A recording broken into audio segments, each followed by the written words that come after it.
স্পষ্ট দাবি হলো এই ঘটনার নেপথ্যে যারা রয়েছে সেই নেপথ্য খুনিদেরকে বের করে মুখোশ উন্মোচন করতে হবে, তাদেরকেও বিচারের আওতায় আনতে হবে।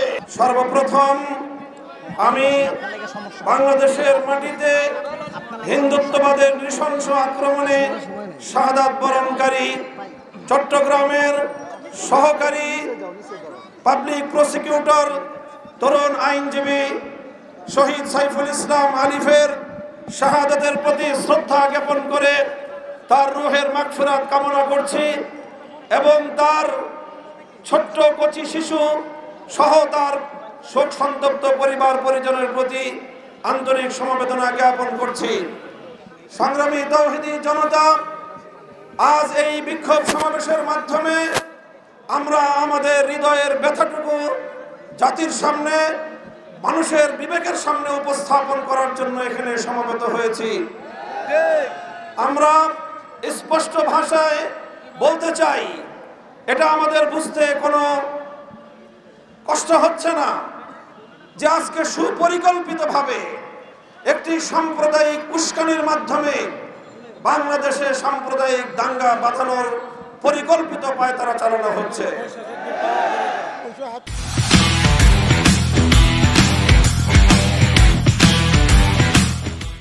শহীদ সাইফুল ইসলাম আলিফের হত্যাকাণ্ডের ঘটনা নির্মম, শুধু বর্বর নয় বরং ঘৃণ্য এক হত্যাকাণ্ড। প্রকাশ্য দিবালোকে আদালত চত্বরে একটি সন্ত্রাসী সংগঠনের সশস্ত্র সন্ত্রাসীরা একজন তরুণ আইনজীবী সরকারি কর্মকর্তাকে টেনে হিচড়ে নিয়ে হত্যা করবে, এইরকম বর্বরতার দৃশ্য দেখার জন্য বাংলাদেশ প্রস্তুত নয়। বাংলাদেশ আজ অগ্নিগর্ভ, বাংলাদেশের প্রতিটি মানুষের হৃদয়ে আজ রক্তক্ষরণ হচ্ছে। বাংলাদেশের অন্তর্বর্তীকালীন সরকারকে আমরা বলতে চাই, মানুষের এই ক্ষোভ, মানুষের হৃদয়ের রক্তক্ষরণকে আপনারা বুঝবার চেষ্টা করুন এবং যে সকল হত্যাকারী হিসেবে চিহ্নিত ঘাতকদেরকে গ্রেফতার করা হয়েছে তাদেরকেই শুধুমাত্র বিচারের আওতায় আনলে চলবে না।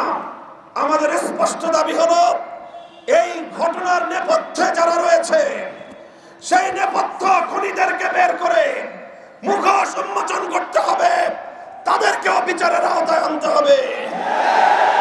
শহীদ আলিফ হত্যাকাণ্ডের জন্য ইস্কনের স্পষ্ট মদতদাতা খুনি শেখ হাসিনাকে আসামি করে তার লেসপন্সর